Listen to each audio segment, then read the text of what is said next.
Welcome back, everybody. We're now on the final leg of our megalithic marathon today, and we now have our keynote speaker for Saturday, Graham Hancock, who's going to be discussing themes from some of his earlier books. The title of the talk is A Species with Amnesia. Many of you know Graham's work through his documentaries, through his incredible historical investigations and the numerous books that he's written.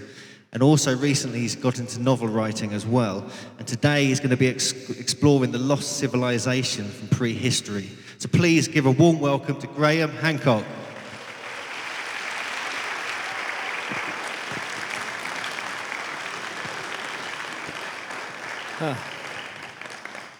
Good evening, ladies and gentlemen. Thank you all for being here. This is indeed a marathon, exhausting day. And I'll do my best not to just sort of fall over on stage, and I'm sure you guys will do your best to stay awake back there. One of the good things about being last is I can go on a little bit longer. I've got an hour, but you know, I think maybe 2 or 3 hours might do it. I'll do my best to keep it tight. I've been involved in these mysteries for more than 20 years. I've had the incredible privilege and opportunity to explore and experience some of the most majestic monuments left for us to puzzle over by our ancestors. In all my travels and all my adventures, I've been accompanied and buoyed up by the presence of my wonderful, wonderful wife, Santha, who is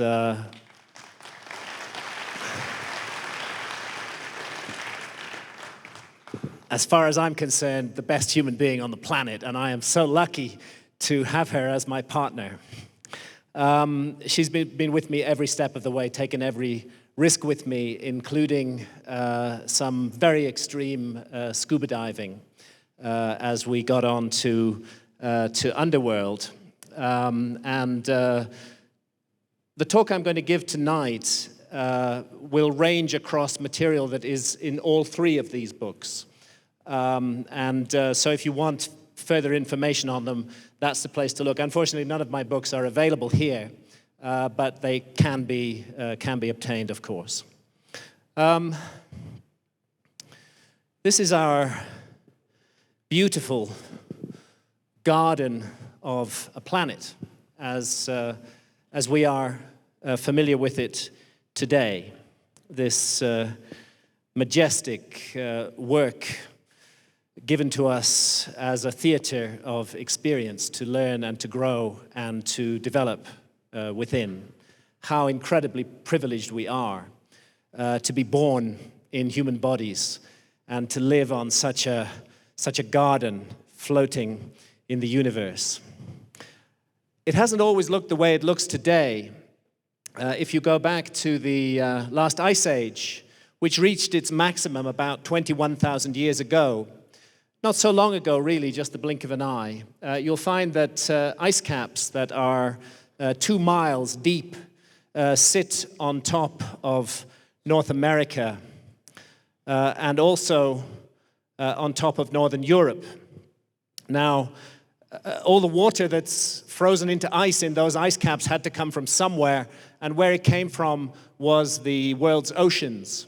So as a result, during the Ice Age, the levels of the world ocean were 400 feet lower than they are today. All that water had come out of the ocean, it had been frozen into those giant ice caps, and when they melted, it went back into the ocean and sea level rose. So there's our familiar map of the world with its familiar contours. But if you go back to the last glacial maximum, 21,000 odd years ago, the world really does look quite different. For example, there was no Red Sea. It was all dry land. Nor was there any Arabian Gulf. It was all dry land as well. Australia was a much vaster continent than it is today, and Southeast Asia, now an archipelago of islands and the Malaysian peninsula, was at that time a giant continent-sized landmass. All of the coastlines of the world were extended much further than they are today. And altogether, 27 million square kilometers, that's about 10 million square miles of land, went under the ocean when the sea levels rose. That's roughly the equivalent of the size of Europe and China added together. Now, although the meltdown did take place over 10,000 years, there were within it 3 or 4 major episodes of flooding, when you could, in some cases, get as much as a 30-foot rise in sea level pretty much overnight. Now, you have to consider what a 30-foot overnight rise in sea level would do to our civilization today if it were to happen. I'm sure we've all seen the horrific and troubling images of the tsunami in Japan. And we can see the catastrophe that is unleashed by nature just by a temporary rise in sea level. So we have to imagine something like that, but on a global scale and permanent, and consider what it did to our ancestors and what effects it may have had upon them.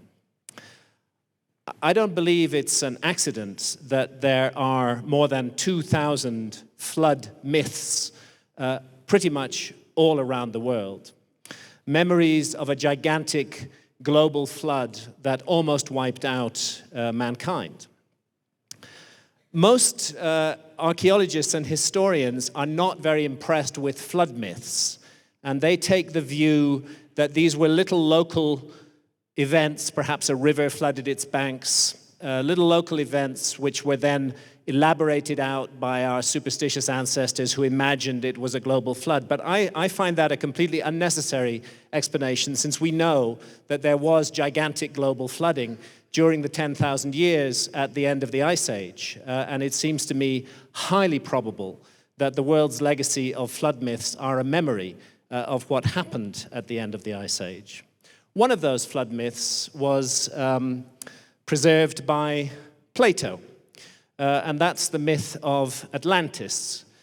He said he got it through his family line from the Greek lawmaker Solon, who had visited Egypt and had been told in Egypt of the existence of a high civilization in deep antiquity that had been destroyed in a global flood accompanied by tremendous earthquakes and volcanic activities.